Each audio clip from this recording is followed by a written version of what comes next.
Greetings to those who watch below. It's Friday, which means it's time for another stop on our US paranormal tour. And today, we're going to the place that's almost heaven. That's right, West Virginia. But before we start, I'd like to say thank you to Steffi Ray, Wicked Witch, Lisa Watts, Lefty Kim, M.A. Wade, Julie B, Jess Black Curtain, Christina Groves, and LT Punisher 666 for being those who dwell below our exclusive channel membership. Also, before we begin, just make sure to hit that subscribe button and the notification bell next to it so that you never miss any videos.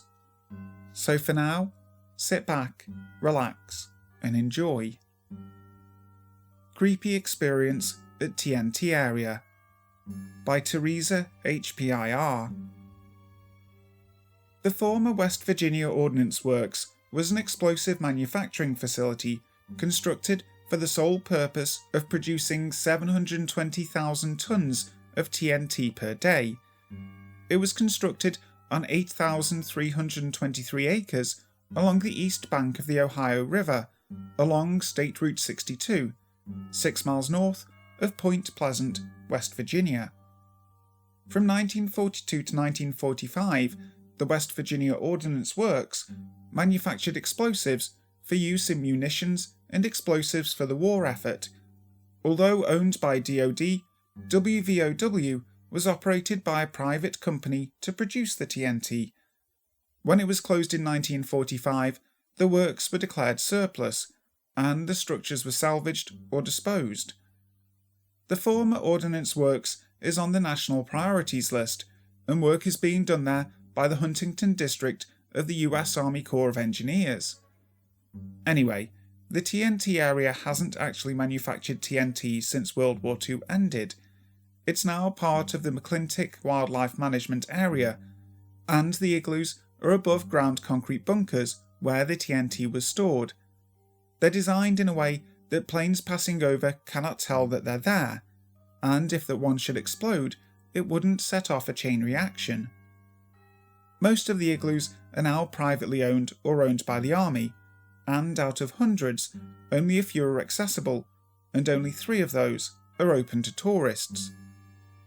After the war, it was a popular place for private enterprises to use in storing TNT and related paraphernalia, and to this day, there's a good chance that some of the igloos are being implemented for that. However, in the 1980s, the whole area was added to the government's Superfund list after fishermen reported a red, bubbling goo coming up from the ponds. Allegedly, a lot of the bunkers were supposed to have been cleaned out, but again, who knows? The area's real claim to fame, however, comes from the Mothman.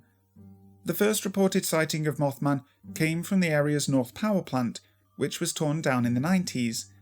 The next night, some locals went out to the bunker area to try and scare people out looking for Mothman, when they allegedly encountered him themselves. In addition to the Mothman, many other areas around the property are said to be haunted, especially the area around the present-day shooting range, where there are no less than 2 murders taking place there in recent history. However, my story comes from the area around the old igloos. On a whim, one summer night in 2008, my friend and I went exploring the TNT area of Point Pleasant, known for its Mothman fame. We checked out the accessible igloos many times, only 3 of which were actually opened.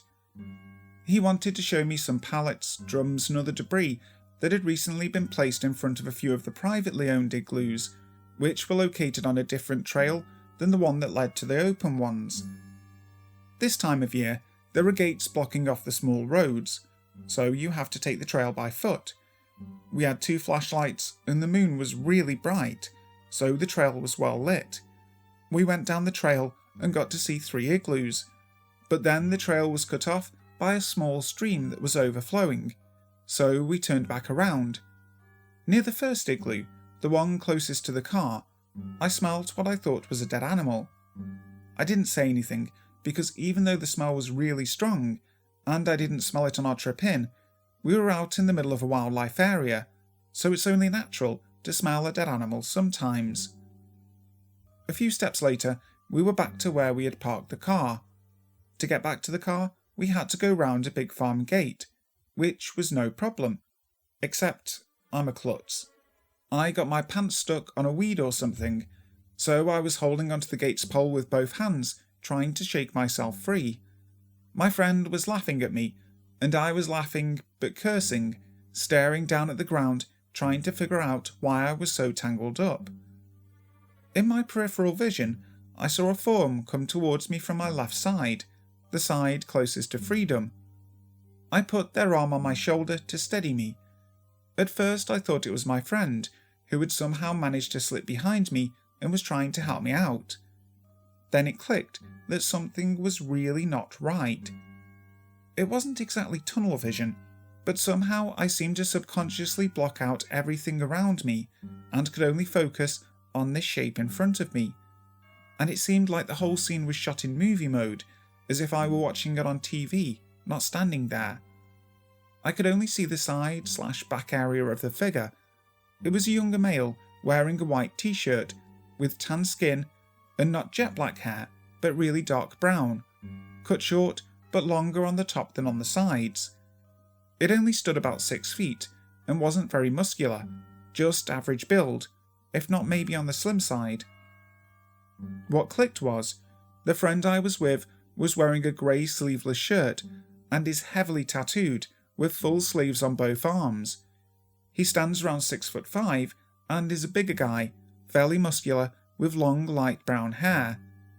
This was definitely not him, especially since after I freed myself, I whipped round and he was about a foot behind me, on the wrong side of the gate still. I snapped back round to see what did help me, and it was gone. I didn't even say anything really until we got back in the car and started down the road, and I told him what I saw. He swears he didn't see anything, but knows that I have a history of seeing things that most people can't see, and saw how excited yet shaken I was. He believed that I at least thought I saw something. He said something to the effect of maybe whatever was in there was warning us not to go down that path. To me that didn't make any sense, since I only experienced it as we were leaving. So the first thing I said was the first thing that popped into my head. He didn't want us to leave. That opened up a whole other discussion, albeit a facetious one, about there possibly being a body buried back there somewhere. The TNT area has seen its fair share of murders and body dumping, so it wouldn't be completely unheard of. I mentioned that there was definitely something dead back there, referencing that horrid stench I'd smelled just prior to seeing the apparition. Again, my friend swears he didn't smell anything, which I thought was odd, because the stench was so overpowering. But now looking back, maybe it was an introductory response to what was about to happen. Sheepsquatch. Sheepsquatch, also known as the White Thing, is a woolly-haired cryptid reported across numerous counties in West Virginia, predominantly within the southwestern region of the state. The counties with the most sightings are Boone, Kanawha, Putnam, and Mason, with a surge in sightings taking place in Boone County during the mid-1990s. It is described as being a quadruped about the size of a bear, with entirely white, wool-like fur. It has a long and pointed head, similar to a dog, but with long saber-like teeth and a single set of horns, not dissimilar from those found on a young goat. Its forelimbs end in paw-like hands, similar to those of a raccoon, but larger, while its tail is long and hairless, like that of an opossum. It is reputed to smell like sulphur, which has been attributed through folklore to the beast being born within the TNT area in Mason County, like one of the Mothman theories. Though this is not likely, and instead may be a musk scent gland similar to those found in many species of carnivores, such as weasels and skunks. In 1994, a former Navy seaman stated having witnessed the beast breaking through the forest. The White Thing breached the brush line and knelt to drink from the creek. Here it drank for a few minutes before crossing the creek and continuing on toward the nearby road. The witnesses state that they observed the animal for a while before it moved on into the surrounding brush. Within the same year, 2 children observed the creature while playing in their yard in Boone County. What they reported having observed looked like a large white bear, yet in this case stood up on its hind legs, making it over 6 feet tall. Startled by the children, the beast ran off through the forest, breaking medium-sized limbs off of trees in its path. The creature was next spotted a year later, this time involving a car. A couple driving through Boone County observed a large white beast sitting in a ditch along the roadway. As many curious passers-by might do in this situation, they stopped their car to get a better look. They came to describe the creature again as mostly similar to earlier depictions, yet they added that the creature had 4 eyes. In stark contrast to the last sighting where the Sheepsquatch fled, the creature leapt out of the ditch and started to attack the car. Frightened by the attack, the couple drove off quickly, and once they arrived back home, noticed large scratches on the side of the car where the beast had attacked. Another incident in 1999 involved a couple of campers who were in the forest at night, again in Boone County, around a bonfire. They eventually heard an animal snorting and scuffling around the camp in a manner similar to an aggravated bear, though it did not come into the light of the campfire immediately. All of a sudden, the Sheepsquatch suddenly charged out of the darkness at the campers. Reacting quickly, they jumped up and ran back into their house, all the while being pursued by the Sheepsquatch. The white thing stopped at the edge of the forest when they crossed it and let out a terrible scream. It then turned around and headed back into the woods. The next morning, the campers returned to their campsite and the trail home, finding it to be torn up. They referred to it as like someone had tilled up the land for gardening. In Folks Run, Virginia, the beast was spotted again in the forests of Appalachia. The creature was spotted close to midnight by 6 campers, spending the night in the dense woods. The beast was reportedly 8 to 9 feet tall, with a shoulder length of 4 to 5 feet. One of the campers first saw the beast at the top of the nearby hill, in a crouching position. Then it stood up, and he alerted the other campers. Then it started running down the steep hill toward the campers, but they were separated by the river that was flowing through. They looked on in horror as it searched for a way to cross the river, and with no other option, began to wade through the river. It finally came out of the water, and the campers reported that it appeared like a bipedal dog in the chest, with its fur wet from the river crossing. Then a loud gut-based screech was heard about 2 miles off from where they were. Then the Sheepsquatch looked up in shock, just high enough so the moonlight was in its face, and the campers looked on as it let out a pathetic whimper, then in a sprint ran in the opposite direction of the noise.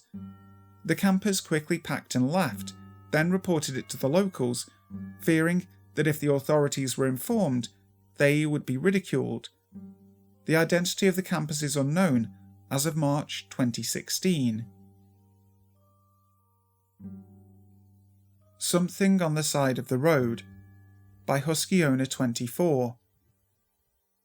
My story takes place just outside my hometown of Beckley, West Virginia. It happened in the winter of last year and hasn't been off my mind since. I want to be honest about every detail of my story, so I ask you to please not judge me when I tell you this first part. My girlfriend and I go to an outpatient treatment centre for opiate addiction and counselling. Yes, I made some mistakes in my life as a teen, and I became hooked on OxyContin. I'm not proud of it, but since starting treatment, I've remained clean, and I'm proud to say that. It's been very hard, but through work and support, I've done it. Now, a lot of days we were out there at 5 or 6 a.m. The centre is about 2 miles off the interstate exit, down a wooded dead-end road, with a few other businesses around. It can be a really dark road before the sun comes up, and on this particular day, it was about 6 a.m. and was still dark. It was very cold as it was winter, and there was a little bit of snow out. We were about halfway to the centre of the exit when we noticed someone ahead of us walking on the shoulder the opposite way of our travel, so facing us. I remember thinking that sucks for them walking in the cold, and I figured it was another patient walking home from the centre, and I had actually said to my girlfriend, see if you know who that is, and maybe we can pick them up. Now, the speed limit on the road is 50, and with the snow, I was probably going 35 or so, and when we first noticed them walking, they were probably about 30 feet ahead of us in the car's headlights. As we approached, I slowed down to get a good look at them, to see if we knew them, and as I came up to them, the figure stopped and turned its head towards us. What I saw, to this day, terrifies me. It had dark-coloured clothing, what looked like a hoodie of some kind, but its face, it wasn't human. It had the biggest, most evil smile on its face I've ever seen. And guys, I mean it was huge. The smile literally went from one side of the face to the other, and the teeth were enormous. Not sharp, they were human-like, but way too big to be. It was almost cartoonish. I remember my girlfriend saying, "Oh my God," but I wasn't sure she was seeing what I did. Needless to say, we didn't stop. Then Ashley said, "Did you see that?" I said yes, and I turned the car around in a wide spot and went back. I had to try to figure this out. Now, from the time we saw it, turned around and got back to where it was maybe 20 seconds, and it was gone. I swear to you, it was gone. There was nowhere for this thing to go. There was a tall chain-link fence with barbed wire at this spot between the road and the edge of the woods, so it couldn't have dipped in the trees. I mean, it was literally 20 seconds. After we couldn't find it, I asked Ashley to describe to me what she saw, and she said it was an oversized Joker smile. I knew then that she saw the same thing as me. Her and I have talked about this with each other 100 times, and it's always the same story. We have never seen it again. Now, I don't know what it was, but I know it was not human. It looked and felt, well, evil. I know how this may sound, but I promise you this is 100% true. Some explanations I've gotten from people are that it was possibly an addiction demon. I don't know if that is what it was, but it wasn't someone needing a ride. Another shadow figure story by Charles Page. When I was a little girl, I remember waking up in the middle of the night and seeing what looked to be a human entity. It was more of a shadow, but it was there off the wall and standing in the middle of my bedroom. If it was fully manifested, I would say that it was staring at me. I was one of those tough little girls, not afraid of anything. I didn't scream. I can't remember if I even wanted to. My sister was on the top bunk that night, and a few years later, our house was torn down. It was no longer suitable to live in, and another one was built in its place. One night, my sister and I stayed awake watching scary movies on the Sci-Fi Channel. I laughed at my sister for covering her eyes the whole time. That's when she told me, "Chelsea, when we lived in our old house, I used to see a man stand in our bedroom." I immediately told her of my experience, and she described the shadow just the way I saw it. To this day, my sister still admits to seeing the man, but refuses to believe it was anything paranormal. My mother is the same way, and she claims that her closet door flew open one night when her husband was away at work, and said it scared her, but she won't declare it to be paranormal. The first time I ever had a friend over, it was a big deal. I was in the 5th grade, and my classmate came over and we ate pizza and watched chick flicks. We went to sleep, and she woke me up and asked me to stay awake with her because she saw something. She was scared and was afraid to look around the room. Years later, when we were in junior high, I went to her house and we were playing a computer game and had 2 chairs at the desk, one for me and one for her. It was late, and the only light in the living room came from the computer monitor. I went to the bathroom, and when I came back, I saw it again, sitting in my chair beside of my best friend, and she didn't even notice. I half screamed for her to get up and told her what I saw. We stayed up the whole night with covers over our faces and all the lights on. I've seen it a couple times since, always in my room. Others have heard and seen mysterious things while with me, I can feel its presence sometimes, and I've even seen it in the car with my friends. I swear it. I almost caused my friend to wreck with my scream, and it took them forever to get me to calm down. Another night at my other close friend's house, her dad came home from night fishing with his buddies. Her and I were sitting in the living room in the back of the house, where the front door was visible. Her dad used the key and came in. We said hey to him as he made his way to the back of the house to us. I've stayed there a lot, and it's normal for him to bring home a friend or two. That's what I thought I saw coming in behind him. I asked who was with him. By then I knew all his friends by name, and he said no one. It was dark, but I saw it. It went down the hall. I thought he was joking, so I got up and looked. There was no one. What is this thing? What does it want? Our Little Haunted House by Groovieghoulie. I was 14 years old, living with my mum in rural West Virginia. My father had passed away that year from lung cancer. He was a coal miner, and like many men in that profession, he developed black lung and lung cancer. He was only 59 when he passed. The house my parents bought was a strange little 2-bedroom house. The floor plan was odd. Upon entering the house, one would find oneself in the kitchen. Straight ahead was the only bathroom. Just off the kitchen was my room, complete with one of those pull-down attic accesses, with the fold-out wooden stairs. Past my bedroom was the living room, and off the living room to the rear of the house was the bedroom my parents took, which became known as the back bedroom. It was the creepiest room ever. I still have nightmares about that back bedroom. One could stand in the living room just outside the doorway to that room and feel the cold air wafting out of the room, raising goosebumps on your arm. We did not have central air conditioning. This is where this story actually begins. On a school night one evening, I was in my room listening to music. I had just discovered the Beatles and was fast becoming a second-generation Beatles fan. It was 1979, and I just couldn't believe how I could have overlooked these guys and their music. As I lay there in my room, listening to Abbey Road for like the 7th time in a row that night, I became aware that the atmosphere in the room had changed. The air felt heavy and thick, and there was something off about the way the lighting looked in the room now.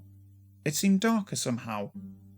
There was a noise, faint at first, but it was not coming from my stereo, or John, Paul, George or Ringo, and it did not fit with the rhythm of the music. It was people talking, softly at first, and then pretty loud, but where was it coming from? I silenced the volume on my record player and sat and listened, and it dawned on me. It was coming through the wall from my mum's bedroom, the back bedroom to be exact. Whispers at first, then you could actually feel the vibrato of the male's voice as it resounded off of the walls. There was a woman's voice as well, but it was softer, not as loud. I could not make out what they were saying, but it was a pretty lively exchange. Wondering if maybe we had had company come in without me hearing them arrive, I got up to see who was visiting and why they were in my mum's bedroom. I went out of my room into the kitchen and looked in the living room, where my mum sat watching TV. I asked her if she had been on the phone in her room talking to someone, and she said no.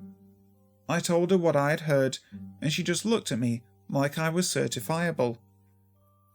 To this day, I have no idea what I heard that evening. I did not hear those voices again, but that house was definitely haunted. The back bedroom stayed cold, refrigerator cold. My oldest sister Sue stayed in that room when she came home for a visit, and told my mum that she woke up to see a black figure standing over her. She would not stay in that room again. I wonder if the voices I heard were residual. If so, wouldn't I have heard them on a regular basis? I saw a lone figure looking out of the window of that room, coming home after attending a basketball game at the local high school. It was a dark figure, and the curtain was pulled back. It disappeared when my brother's headlights shone on the window. Other odd things happened in the house as well. We came home one evening after grocery shopping to find the attic windows standing open, which was very, very odd, since the windows were the old wooden type windows that were locked by a piece of wood on a nail that you kind of have to turn to lock. The wood would swell every summer, making it difficult, if not impossible, to open those windows without a crowbar. Plus, the windows locked from the inside. We went up to the attic that night to close the windows and to make sure there were no wild animals.